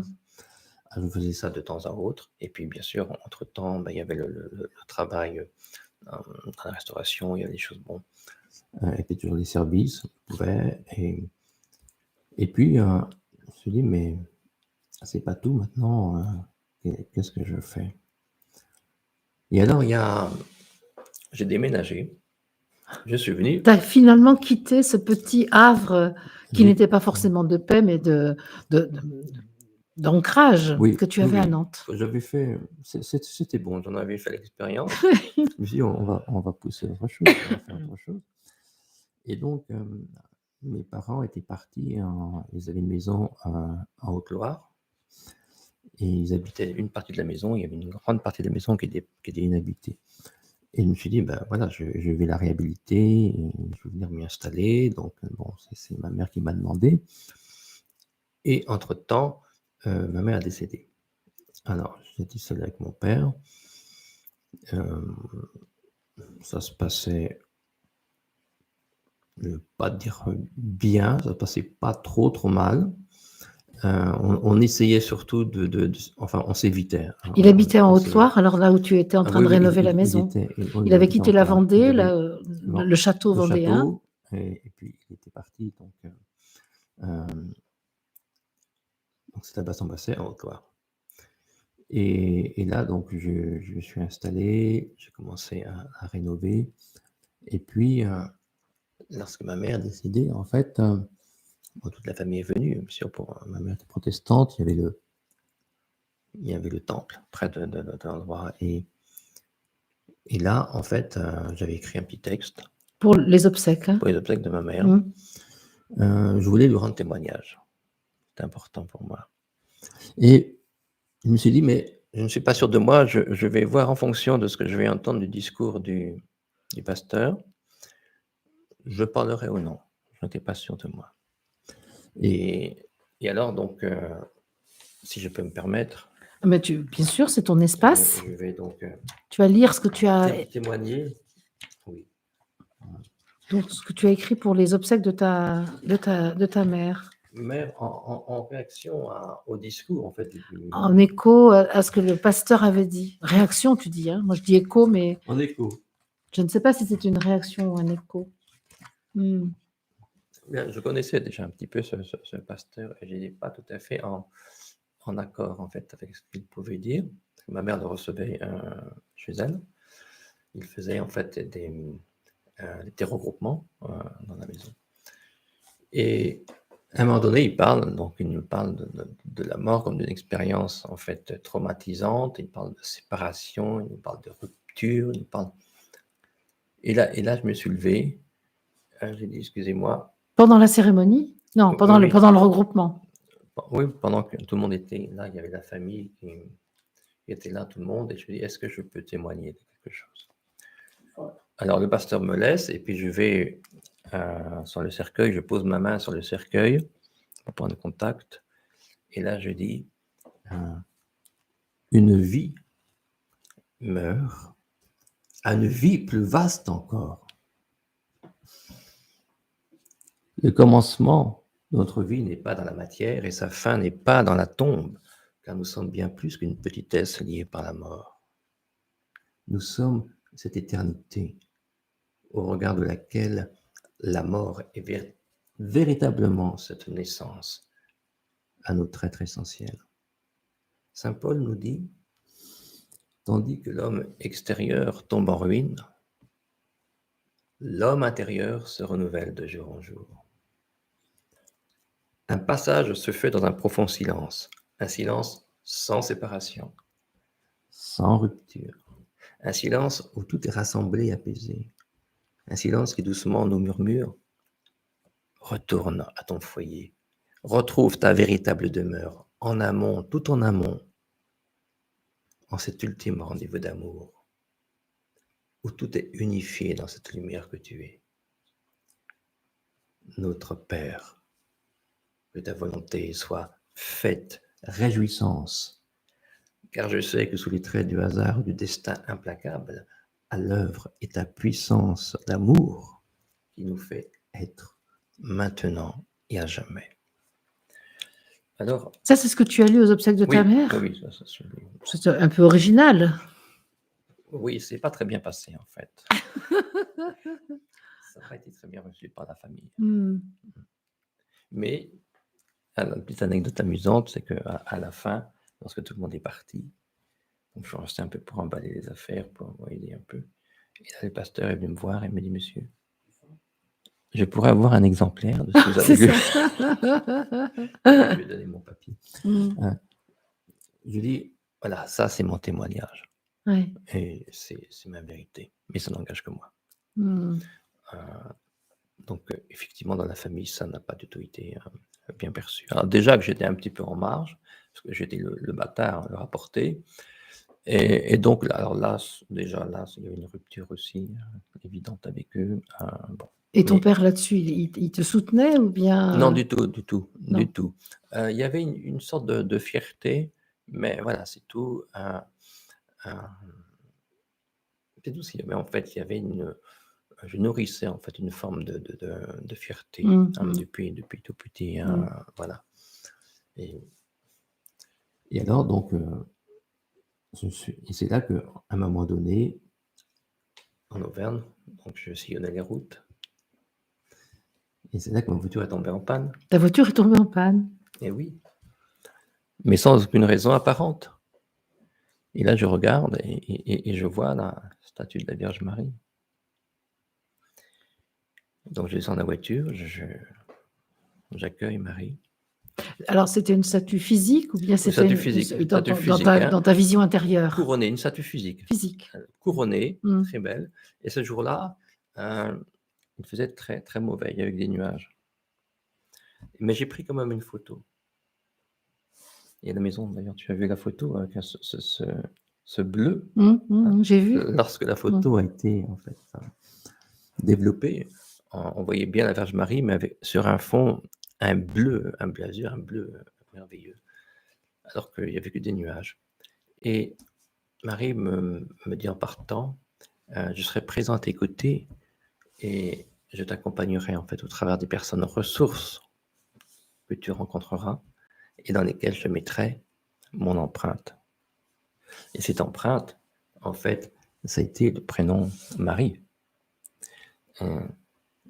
Jusqu'à donc ce soir, Marie-Odile. Ben, c'est ça, j'en suis un exemplaire. Puisque tu es notre ressource, bien évidemment.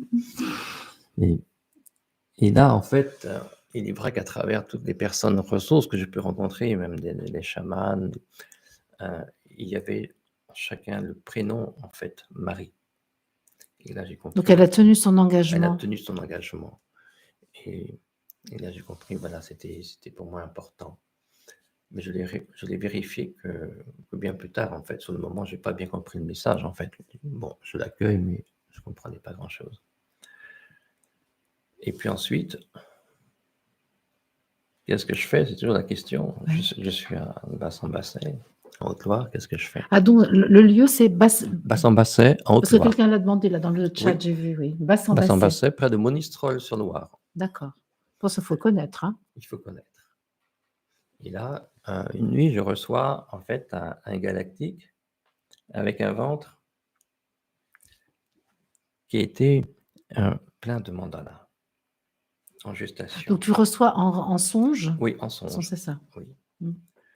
Et là, et tu sais tout de suite que c'est un galactique? Oui, c'est un galactique en fait parce que je l'ai dessiné, je l'ai représenté et puis je voyais très clairement toutes ces géométries en fait et je me suis dit: «Ah, la vie prépare quelque chose là, il y a une gestation de quelque chose donc je vais me préparer à recevoir ça».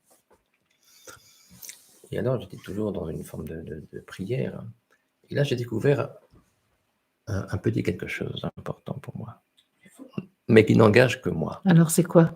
Par rapport à la prière. Prier, je ne veux pas demander à obtenir quelque chose. Parce que pour moi, mais ça n'engage que moi, ce serait émettre un doute. Si je veux obtenir de la grâce, de la joie, de l'amour, ce serait émettre un doute quant à l'abondance de joie, d'amour et de grâce que je suis. Prier, c'est créer une émotion dans le corps. C'est-à-dire que l'émotion est la prière. Et alors, j'ai remarqué que, comment dire, pour insuffler de la force en fait à cette prière, je vais en quelque sorte m'entourer, m'envelopper de l'énergie de l'émotion. Et quand tu parles d'une émotion, c'est quoi? C'est la joie est une émotion. La joie. Alors moi je dirais pas que la joie est une émotion, c'est un état, mais Oui, bon, je veux bien t'entendre, d'accord. Donc tu sens que la prière apporte de la joie. Alors la prière va créer en fait cette joie. D'accord. Cette joie d'être en fait. À un moment donné, cette prière sera exaucée.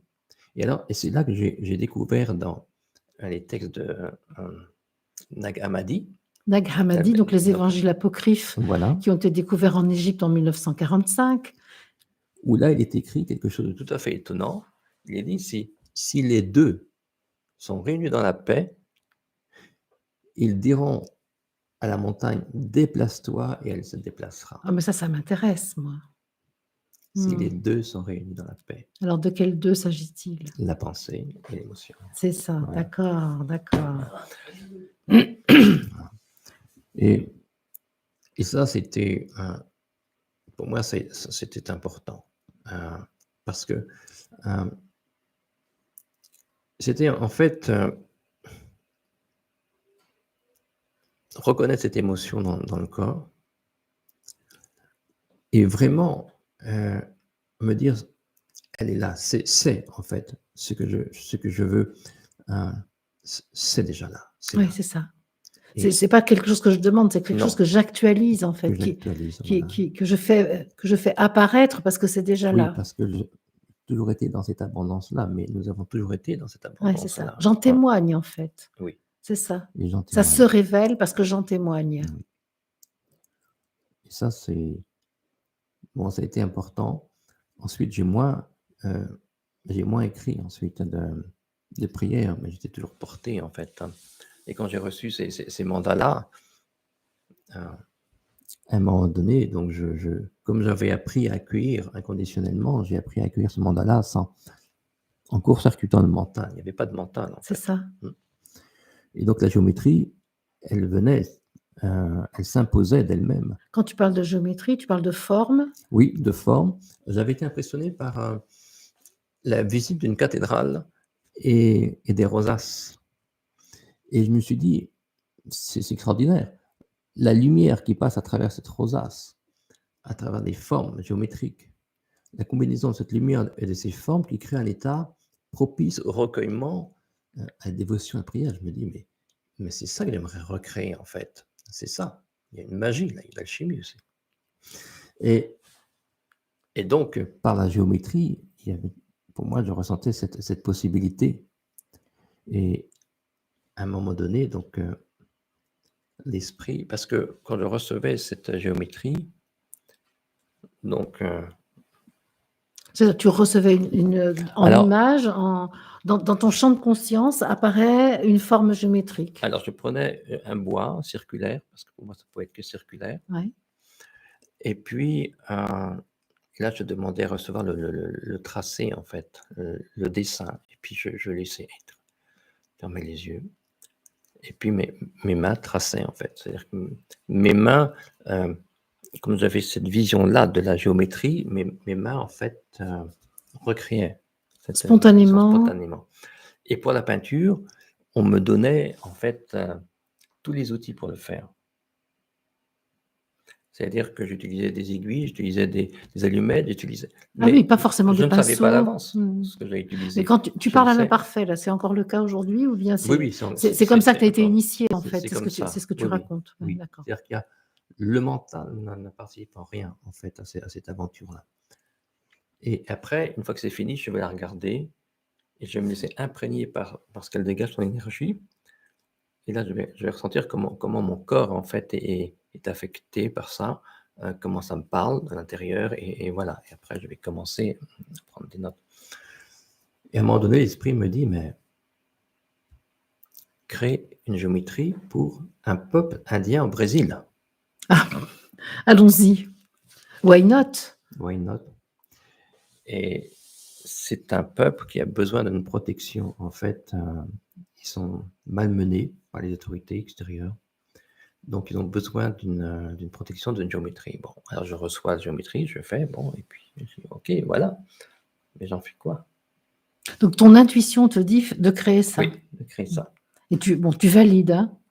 Bon, là, c'est sûr que là, l'émotion et la pensée sont d'accord, donc il n'y a pas de problème. Mais ensuite, je fais quoi? Ben oui. L'envoyer, je connaissais personne au Brésil. Et tu savais le nom du peuple? Non, je ne savais rien. Et là, on me dit, fais confiance, prends un billet d'avion, va au Brésil et tu seras guidé. Alors j'ai dit, bien. Et là, tu sais que tu n'es pas fou, donc ça va. Oui. Je me dis, très bien. Oui. Et j'arrive donc à Brasilia. Et à Brasilia, je vois une pancarte João de Deus, Jean de Dieu. Là, je me dis, c'est peut-être un point de départ, donc je vais Jean de Dieu. Donc Jean de Dieu, c'est le grand guérisseur brésilien, à la Casa. Exactement. Alors je rencontre Jean de Dieu, mais c'était pas là en fait. Je voyais pas d'Indien, puis non, c'est pas ça. Mais c'est un point de départ, donc j'ai commencé à rayonner, et là je vois un petit magasin avec une photo d'une cachoeira, c'est-à-dire une cascade en fait, merveilleuse. Et quand j'ai vu cette cascade, je me suis dit, il faut que j'aille. Il faut que j'aille là. D'accord, c'était ta guidance. C'était ma guidance. Alors je rentre dans le magasin, et c'était tenu par un Allemand qui était là depuis déjà quelques années, qui parlait un petit peu français, et il m'expliquait. Oui, parce que je suppose que tu ne parles pas un mot de portugais, enfin tu ne parlais pas un mot de portugais. Non. Et là, en fait, il me dit que c'est lui qui avait pris la photo, qui avait découvert cette cascade, et je lui ai dit, écoutez, je sens que ce serait vraiment bien pour moi d'aller rencontrer cette cascade. Il m'a regardé, il m'a dit, d'accord, je t'y emmène. Ah oui? Oui, il a fermé son magasin, il m'a emmené en voiture, il m'a amené au bout d'un chemin, il m'a dit, maintenant, je te laisse faire ton expérience, tu suis le chemin, tu vas à la cascade, moi je t'attends. Bon, pour le gars qui s'accrochait au rocher la nuit pour vérifier qu'il était bien protégé, il n'y avait pas de problème. Là, pas de problème. Tu remets les fils, tu reconnectes les fils et c'est bon. Oui. dit, il ne va pas partir, être là, et c'est bien. Et là, je vais au bout du chemin, et là, je découvre la cascade. Une cascade qui était immense. Et l'eau, elle se fragmentait en tombant de rocher en rocher. Plus elle se fragmentait, plus elle devenait légère, Ouais. une douceur. C'était comme un brumisateur. Ouais. Ça mouillait pas, ça humectait simplement. Et je m'étais mis dessous. Et alors, l'alchimie, toujours, le côté magique, au moment où je suis comme ça humecté, j'ai un rayon de soleil qui me frappe mon cœur. Alors là, j'étais comme un fou. Je me dis, mais qu'est-ce qui se passe? Et puis je sors de là. Et là, il y a des centaines de papillons, mais des gros papillons qui se posent sur moi. Mais là, je deviens fou. Je dis, mais c'est la métamorphose. Je deviens papillon, je deviens l'homme papillon. Mais je suis passé de la chenille au papillon. Ça y est, la métamorphose est accomplie. Je tournais, il y avait ces papillons qui venaient boire, en fait, hein, Ah oui, qui venait l'eau. Et ça a été... Alors, j'ai remercié vraiment les papillons. J'ai dit merci de l'enseignement. Merci de me montrer cela. Parce que pour moi, lorsque je vais vivre quelque chose, il y aura toujours un retour, il y aura toujours de l'extérieur, en fait, une réponse. Pour me dire, oui, c'est Oui, il y a une signature, en fait. Il y a une signature. Ouais. Une confirmation, un indice. Voilà, une validation qui est faite. Et donc, je remonte, je vois ce monsieur, mais je lui dis, c'est bien la cascade, mais en fait, je viens pour tout à fait autre chose. Et j'aimerais trouver un peuple indien. Alors, il me dit, mais il y a, de temps à autre, sur un marché, à tel endroit, il y a une tribu qui expose des choses artisanales. En fait, ils font avec des plumes, on va voir ça. Et en fait, je vais découvrir, en fait, cet endroit. Et là, il y avait une de ses amies qui était là. Et je vois cette tribu. Et je vois, en fait, je vais vers un homme de la tribu. Et je suis resté devant lui. Je me dis, il se passe quelque chose. Il se passe quelque chose. Tu lui parles pas, Alors, tu restes juste devant lui comme devant, ça. parce que je ne savais pas de quelle langue parler.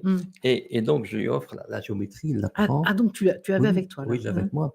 Et puis là, il me fait signe d'attendre et il s'en va. Bon. Et un peu plus tard, il y a un chaman, jaguar, le chaman de la tribu qui revient. Toujours sur la place du marché, là. Voilà, et il me dit, il le garde et me dit, c'est correct. Carrément, c'est correct. La personne me dit, mais il t'invite ce soir, si tu veux, je peux t'accompagner, parce que c'est sur une place derrière, secrètement, parce qu'ils n'ont pas le droit de faire des représentations, mais pour te remercier, il va y avoir quelque chose. Bon, une cérémonie, donc. Une cérémonie. Je dis, bien sûr, ça m'intéresse. Le soir, je vais à la cérémonie, et là, ils sont tous dans leur habit de parade, ils ont leur plume de couleur magnifique. Ils sont tous ce soir, ils dansent, et un peu de tambour, pas trop fort. Et à un moment donné, silence. Et là, le jaguar me regarde, me fait signe de venir. Donc, il se plante devant moi, et là, il met une plume de condor. Et là, il me parle dans son dialecte. Alors, évidemment, je ne comprenais rien. Mais je reconnaissais dans le sens quelque chose. Et j'ai senti, en fait, voilà, une transmission de quelque chose. Ouais. Et à la fin, il me transmet cette plume de condor. Et en fait, il reconnaissait cette essence chamanique. Ouais. Et du coup, je l'ai remercié. Alors, après, évidemment, je suis revenu en France avec cette plume de condor que j'ai en fait retransmis à une femme chamane à un moment donné. Mais avant de revenir, il y a eu ce deuxième fait qui était tout à fait intéressant pour moi aussi au Brésil. C'est qu'après le papillon, il y a eu en fait, je méditais dans un chemin, et là je vois dans un fossé un tatou en pleine journée qui sort. Ça, c'est impossible. C'est pas parce que ça vit la nuit, ça. Ça vit la nuit. Ah, c'est ça, peureux. d'accord. Et là, il m'aperçoit, j'aperçois, donc un peu étonné, et on reste un peu figé dans le regard, et puis vite il disparaît. Je me dis, mais ça c'est étonnant, le tatou. Qu'est-ce que ça vient me dire? Qu'est-ce que ça vient me dire? Le tatou. Ah mais voilà, voilà. Pas tatou qui tousse, mais tu as tout. J'ai tout, j'ai pas besoin de chercher. à l'extérieur en fait, de moi. Tout est déjà là. Il suffit juste que je trouve les chemins d'accès en fait, à cette connaissance, à cette, maintenant je peux dire oui à ce je suis, à cette essence-là qui et là, je remercie vraiment le maître Tatou, parce que voilà, c'était important. À ce moment-là, c'était important que je vive cela. Ah oui, ah oui. Et donc, je suis revenu au Brésil, en fait, riche de ces 2 expériences et puis d'avoir pu transmettre, en fait, là, je remercie l'esprit, j'ai dit: «Merci». Je sais que j'ai aucun doute maintenant sur, ce que vous pouvez me demander, en fait, j'ai pleinement confiance. Mmh. Heu et du coup, eh bien, ensuite, toujours donc, dans ce petit village, bah, j'ai continué, en fait, à développer la géométrie. Toujours en Haute-Loire, là, En Haute-Loire, parce que tu étais revenu, dans la voilà, maison du père, dans la maison du dans la père, de la maison du père adoptif. du père qui est décédé aussi, Ah, bien sûr. voilà. Et au fait, tu étais fils unique dans l'histoire? Ou Non, non? j'avais une sœur Ah oui, aussi c'est ça. qui avait été aussi adoptée, Bah oui. Mmh. mais pour elle, c'est une histoire très, très souffrante, en fait, et puis surtout, elle répondait au père, elle avait une relation très, très violente avec le père, hein, Mmh. qui la giflait, qui voilà, hem, donc c'était beaucoup plus compliqué pour elle Oui, toi, tu et étais pas enfin, je veux dire, toi, tu es vraiment un Melchisédek. Tu apparais sur la terre, tu arrives dans cette famille, mais tu te souviens que ton père n'est pas ton père. oui, oui, oui, C'est tout à fait clair. et surtout, il ne pouvait pas me toucher, c'était pas possible. Il a essayé. Il a essayé de vers moi, de lever son bras comme ça et puis j'ai regardé dans les yeux. Il a baisé son bras, puis il a dû se plaindre, Et là, le monsieur cette fois. Foucault, il a dit: «Non, je peux pas faire Non, ça». il peut pas, Mmh. il peut pas. Je dis: «Non, non, tu ne me Mmh. toucheras pas, en fait, c'est pas possible» Mmh. et il y avait pas de contact et seulement à la fin de sa vie, à l'hôpital, parce qu'il était branché avec des tuyaux partout et là, je suis allé le voir, j'ai dit: «Ah, maintenant tu vas m'entendre parce que je vois que tu es encore vivant. Eh bien, tu vas entendre tout ce que je n'ai pas pu te dire, c'est maintenant que tu vas l'accueillir». Là, j'ai pris le temps, je lui ai parlé. Il était quand même un petit peu diminué physiquement et Oui, tu ne oui, prenais plus oui. il y avait plus de Oui, risque là. mais il entendait, oui, oui Mmh. et je lui ai dit: «Voilà, tu vas entendre tout ce que tu as refusé d'entendre» et puis après je suis parti, je dis: «Maintenant tu peux partir» et j'ai quitté l'hôpital et un quart d'heure après on m'appelait: «Votre papa est décédé». Bon et donc du coup, je me retrouve dans cette maison et là, bon, je mets en place en fait, des ateliers sur la base de c'est maintenant mon travail, à base de la géométrie et et puis, Donc des tu transmets là, tu transmets oui. la géométrie à du public qui est Voilà, là je intéressé. Mmh. transmets, Mmh. exactement, puisque la géométrie, extérieure, elle fait résonance, écho aussi à la géométrie intérieure, hein. La Intérieur. cellule, c'est une Mmh. géométrie, le son est une géométrie, Mmh. le «je suis», c'est une géométrie, Ah, il faudrait voir, il faudrait voir. géométrie de lumière, Mmh. et donc voilà, ça s'est mis en place tranquillement, hem, à travers la géométrie, l'élucidation. Ça, c'est intéressant pour moi de travailler avec les éléments, avec le feu Oui. Mmh. notamment Mmh. aussi pour Puis ça, c'est du côté chaman. Tu avais été oui, oui, oui. initié, tu as vu ta plume de condor, il fallait J'avais ma plume de bien condor, honorer ça. tout à fait. Mmh. Donc là, ça fait quelques années de hutte qui étaient vraiment, admirables, un bon souvenir et puis, en fait, voilà, tout ce qui pouvait venir ensuite, en création liée avec la géométrie, donc il y avait des séjours de bien-être et enfin voilà, toute activité liée à la géométrie. Mmh. Mmh. Mmh. Jusqu'à ce qu'ensuite, eh bien, un autre déménagement et maintenant je me retrouve en fait, à Donnay, Donc en Ardèche. en Ardèche. Mmh. Mmh. Heu, il y a une chose aussi, que j'avais lue dans Mère, dans Mère qui m'avait beaucoup marqué et elle disait, c'était suite à cette lumière en fait, hein, cette transformation radicale et j'avais fait le lien en fait. Elle disait, heu: «Quand on touche ça en fait, l'essence». Ouais, ce qu'elle Mmh, appelle le ça, ouais, effectivement, c'est la divinité, la l'être suprême, la l'esprit, exactement, moi, ce que j'appelle suprême, le je suis. Mmh. oui. Eh bien, instantanément tout est guéri Mmh. et toutes les les cristallisations du passé peuvent s'évanouir comme neige au soleil. Et c'était ça, en fait, que pour moi j'ai vécu. Dieu étant petit, je le cherchais dans les étoiles. À 14 ans, je peux dire en quelque sorte, il rentre en moi. Il pénètre en toi. Il pénètre en moi. Et en fait, je le réalise vraiment en marchant, en me mettant en marche, en fait. Et maintenant, il est en permanence là.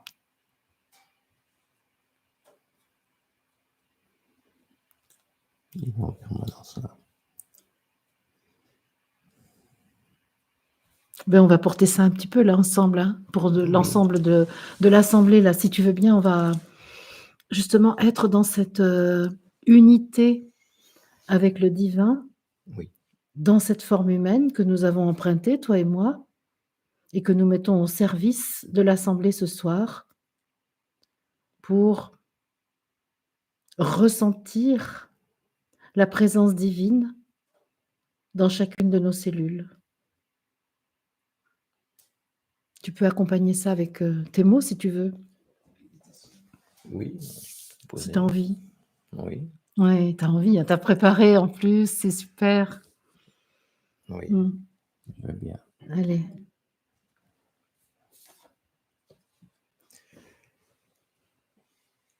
Je vous invite à prendre une profonde respiration et à fermer les yeux. Soyez là où vous êtes, pleinement disponible à ce qui est. Alignez-vous sur la conscience de l'être divin que vous êtes. Car le temps est venu d'entrer en vous-même, au-dedans du dedans, d'entrer dans la maison de votre pur je suis. Ressentez cette présence qui vous appelle au cœur de votre cœur, au cœur de l'évidence. Chacun de vous est appelé à sa propre responsabilité dans la transformation de cette densité en vibration, dans la transformation d'un corps dense en corps vibratoire. Hissez votre conscience au plan de votre divinité. Le feu de la vérité procède à la mutation de tout ce qui doit être réagencé, renouvelé. Il n'y a aucun effort à produire pour cela. Juste s'en remettre totalement à l'intelligence et à la perfection de la lumière. J'invite l'éternité de l'être dans la conscience, ici et maintenant. Quittez tout de votre légende humaine pour suivre le pur je suis qui rayonne en chacun de vous. Il vous offre sa présence, la permanence de sa présence. Là où encore vous plongez dans la souffrance de la condition humaine, il vous élève et vous établit dans votre identité divine. Accueillez en cet instant l'onde de vérité qui vous ramène dans le souvenir de votre origine. C'est à cette alchimie que je vous invite, retrouvant l'infini, l'éternel que nous sommes. Yeshua nous dit, moi et mon Père, nous sommes un. C'est-à-dire que la source de la vie et la vie que nous incarnons ne font qu'un. Ensemble, émanons cette puissance d'amour du pur je suis, comme une offrande du vivant au vivant, comme un phare pour tous ceux ou celles désorientés dans le mouvement de la vie, et réjouissons-nous de ce qui vient. Merci.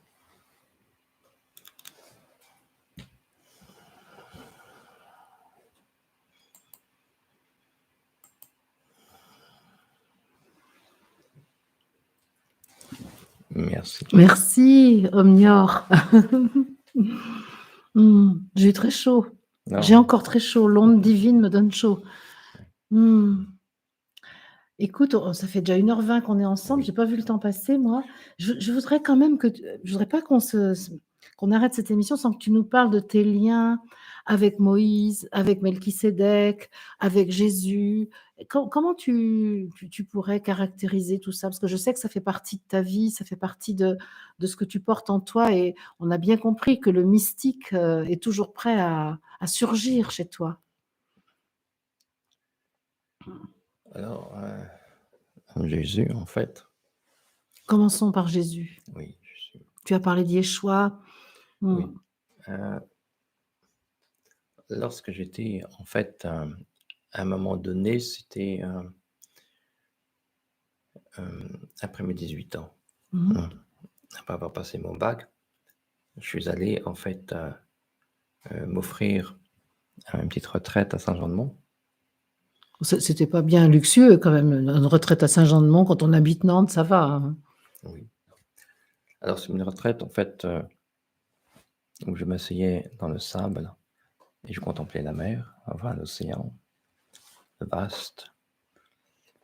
Alors là encore, c'était facile pour moi, j'étais hyper entraîné. Et puis, le soir, donc je restais la journée comme ça, et le soir, j'avais trouvé une cabane. Et dans cette cabane, j'écrivais tous ces regards, tout ce que j'avais contemplé, en fait. Je mettais ça en mots. Alors, c'est des suites de regards, regards sur la souffrance, regards sur la joie, regards sur le sens de l'épreuve, regards. Et puis, le lendemain, je revenais, je m'asseyais toujours face à l'océan. Je regardais. Et puis, je revenais le soir écrire, et ainsi de suite. Et à un moment donné, il y a eu cette connexion en fait, très forte avec Jésus sur la plage. Et là, j'avais trouvé en fait qui était échoué en fait sur le sable, un très grand morceau de bois en fait, et qui était pas une croix, c'était un tau. Et donc, qui était là, que je ne voyais pas les jours précédents, et tout d'un coup, c'est là. Et je me suis dit, il faut que j'ai quelque chose, je dois porter ce tau. Je dois porter ce tau. Et là, j'ai ressenti, en fait, alors là, il y a eu des larmes, qui n'étaient peut-être pas tout à fait de grâce cette fois, où je ressentais, en fait, tout ce que Yeshua, en fait, avait offert, en fait, à l'humanité, et comment ça avait été pas toujours bien reçu. Toute sa vie d'humain, tu veux toute sa dire. vie d'humain, toute cette condition humaine, en fait, et tout ce qu'elle a pu endurer. Et c'est ça que mon corps, en fait, transmutait à ce moment-là, en portant ce tau.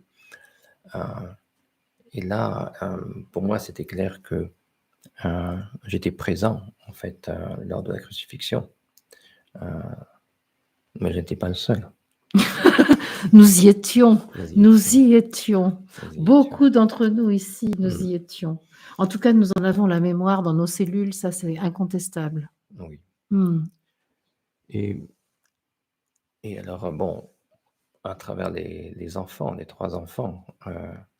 Oui, donc tu as accueilli dans ta vie d'homme, Oui. 3 êtres spirituels. 3 êtres qui portent pour moi cette essence aussi, de Yeshua, à travers Maitreya, l'aîné. Écoutez bien les prénoms quand même des enfants de Jean-Pierre Omnior. Issaa, le second, et Sananda, le troisième. Ce sont leurs vrais prénoms. Oui, c'est leurs prénoms. Leurs prénoms d'état civil. Oui, d'état civil. Alors, pour Moïse, en fait, j'ai toujours été porté par ce désert, cette marche dans le désert. C'est pour moi quelque chose de très signifiant aussi, de très, très présent en moi, de cette marche dans le désert. Et surtout, de ce peuple, comment je vais dire, de cette abolition-là de l'esclavage, en fait. Euh, Dès que je sentais qu'il y avait quelque chose qui était esclave en moi, en fait, ou auquel je m'attachais, en fait, voilà, c'est comme si Moïse intervenait là et j'écartais cela, en fait, je transmettais ça. Mhm. Et Moïse a été reconnu quand une personne qui était canal, Corinne, m'a appelé à un moment donné au téléphone et je parle, je ne connaissais pas, c'est la première fois qu'on échangeait. Elle me dit, mais j'entends la voix de Moïse. Et pour moi, ça a été une résonance intéressante. Effectivement, ensuite, quand j'ai médité, j'ai compris que il y a des particules. Moïse va naître en fait pour moi d'une belle réalisation et qui a pu en fait transmettre des particules de lumière dans des corps différents. Dans des corps différents. On est quelques-uns encore à être là. Quelques-uns, Hein, voilà. Et donc ces être particules. concernés par Oui. cette présence de Moïse en soi. Hein. Et oui. Mm. Et ces particules, en fait, ces particules de vie, sont vivantes. C'est quelque chose auquel on peut avoir accès. C'est des archives, en fait. Et du coup, il y a toute une connaissance qui peut être réactualisée. Abraham, en fait, là, c'est à travers la géométrie, en fait. La géométrie sacrée. J'avais reçu, en fait, un code. C'était Akalam. Et en fait, c'était un code en fait qui était relié à Abraham. Et en chantant cela, en fait, là aussi, j'ai vécu dans mon corps en fait une résonance. Pour moi, c'est toujours le corps en fait. Il va me donner en fait. S'il se passe rien, bon, c'est que je passe à côté, c'est qu'il n'y a rien effectivement. Je me raconte des belles histoires. Mais si ça vibre, il se passe quelque chose, elle me dit oui, il y a une résonance là, c'est qu'il y a quelque chose à retrouver. Voilà, donc j'avais exploré ça avec la géométrie sacrée en fait. Et des choses me sont revenues en fait, connaissance aussi d'Abraham, donc à travers la géométrie sacrée. Et que j'ai redonné ensuite dans les stages. Et Abraham, parce que il a été enseigné par Melchisedec. Oui, il est validé, adombré, il est carrément intronisé par Melchisedec, le roi de Salem. Exactement, mais Abraham était un petit peu têtu. Un peu rebelle. Hein. Un peu rebelle. Et donc, en tant que responsable, chef de clan, en fait, il a voulu faire la guerre. Et en faisant la guerre, il a interrompu l'enseignement que Melchisedec, en fait, lui donnait, transmettait. Et on ne peut pas interrompre un enseignement des maîtres, d'un maître comme Melchisedec. Et comme il n'a pas pu recevoir l'intégralité de cet enseignement, mais que l'enseignement ne pouvait pas être interrompu, en fait, il a été retransmis à ce moment-là à Sarah, donc la son compagne épouse d'Abraham, mais d'une façon évidemment très, très secrète. Parce qu'à cette époque-là, on n'enseignait pas aux femmes. Ouais.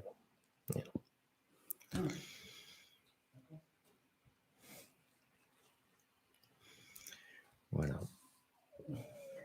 Bon, je sens que tu donnes des élans mystiques à certains de nos auditeurs. J'ai vu Michael qui dit que tu réveillais le mystique en lui. Ah, bien, Michael. Le bien nommé. Oui, il le porte en lui déjà. C'est ça. Bien sûr. Bon, écoute, comme ça fait maintenant 1 h 30 qu'on est à l'antenne, Oui. qu'est-ce que tu as envie de transmettre là? Là, ce soir, tu vois, on est le 27 janvier 2022. Là, on a l'impression qu'on est complètement sorti de la ligne temporelle habituelle. C'est-à-dire qu'on sait plus on est ni en France, ni en Europe, on est hors du temps là. Mais toi, justement, qui vis aussi dans ce temps, qu'est-ce que tu as envie de transmettre à l'équipe qui est rassemblée ce soir autour de nous là? En ce moment, pour moi, il y a une accélération, en fait, de cette énergie, de cette puissance-là.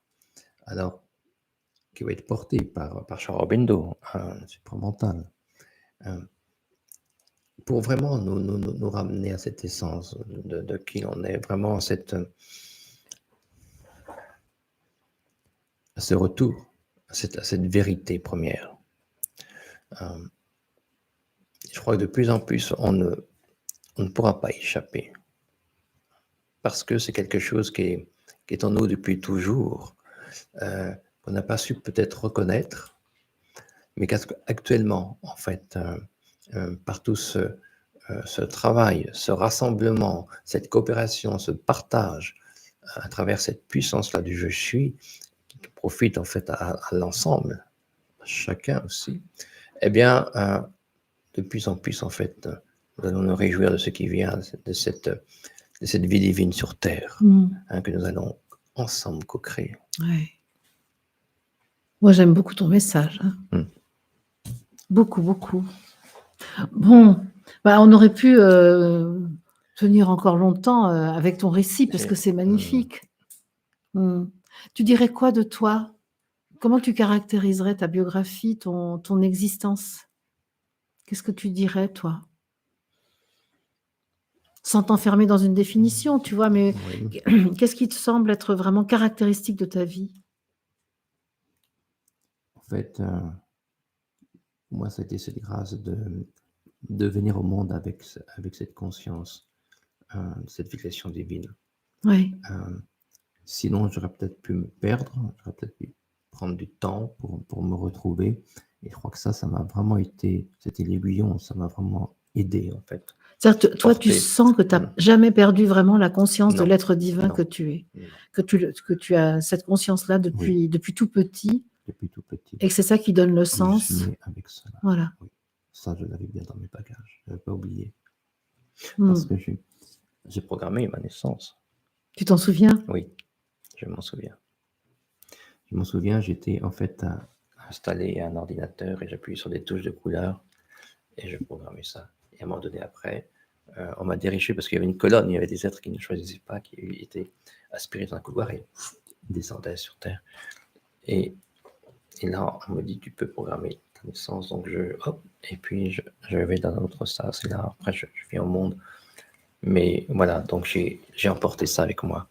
Et donc, je rends grâce à cette opportunité, cette possibilité qui m'a été donnée. En fait, je crois que c'est pour ça que je regardais cette dévotion, en fait, c'est cet amour du suprême. Ça, ce qui est génial, c'est que quand il y a cette conscience-là, d'avoir choisi toi-même de venir, de t'incarner, ça donne la responsabilité. Et donc, tu peux jamais être victime de quoi que ce soit, en fait. Tu es forcément co-créateur de tout ce qui se passe dans ta vie. Oui. Ah oui. Et ça, c'est une aide considérable quand même. Hein. Considérable. Et tu n'as pas le droit de te plaindre. Et j'ai pas le droit de me plaindre. Tu n'as jamais le droit de te plaindre. Non. Ça, c'est une grâce. Hein. Ouais. Et je fais ce que j'ai à faire. Super. Et voilà. Et donc, tu es là ce soir. Et donc voilà, ce soir, voilà. Parce que, habitant en Ardèche et moi dans les Deux-Sèvres, c'était tout à fait évident que tu allais venir ici et qu'on n'allait pas faire ça par StreamYard, la vidéo et tout ça. Non. Non. C'est plus sympathique. Comme ça. C'est plus vrai. Ouais. C'est plus vrai. Ben voilà. Merci. Merci. Il y a plein de gens qui sont plein de gratitude à ton égard. J'ai vraiment pas eu beaucoup l'occasion de regarder le chat parce que j'étais passionnée par ce que tu disais. Et je trouve ça formidable d'être passionnée par ce que tu dis. Merci. Merci Marie-Odile. Merci infiniment. Je suis vraiment touchée par tout ce que tu as mis en partage et la vie divine sur la terre. Sri Aurobindo en parle. Omnior la vie. Oui. Et ensemble, nous la vivrons. Et ensemble, nous allons la vivre. Oui. Nous sommes déjà en train de la vivre, Exactement, c'est dès en lors que marche. nous sommes dans cette conscience «je suis», dans la conscience du divin en soi. OK les amis. Merci, Merci. merci infiniment et avec ton site internet donc Arche de vie, Oui, arche de vie. on peut voir Fait. tes On géométries peut voir mes géométries. Voilà, et puis dans les stages que tu donnes, on exactement. peut s'initier aussi à des choses. Oui, oui, tout à fait. Voilà Oui, oui, il y a et toutes c'est sortes de simple et possibilités. joyeux. C'est simple et joyeux. Voilà, magnifique, dit Christian, c'est vrai. Franchement, j'ai passé un moment délicieux. Mmh. Merci bien. Ouais, plein d'intensité, plein de sacré, et plein de vérité. Merci. Merci. Merci beaucoup. Merci à vous d'avoir été là parce que votre présence, est très précieuse. Il y a quelque chose, ah oui, Didier qui sera là mardi, Didier, de mon ami Didier qui sera là. Des larmes d'émotion pour tant de profondeur. Mais oui, on aime les mystiques, nous, Didier, hein. Et là, on voit Brigitte, ta compagne qui est derrière là, hein, qui est en train de se promener. Allez! Bonsoir les amis, à demain. À demain pour, moi et toi, à toujours. À toujours. À toujours, c'est le moins qu'on puisse dire. Bye bye, à demain soir, je serai toute seule demain, ça sera une autre musique, une autre Ah, autre façon chose, d'être. bien sûr. Voilà. Bye bye, merci Mmh. beaucoup.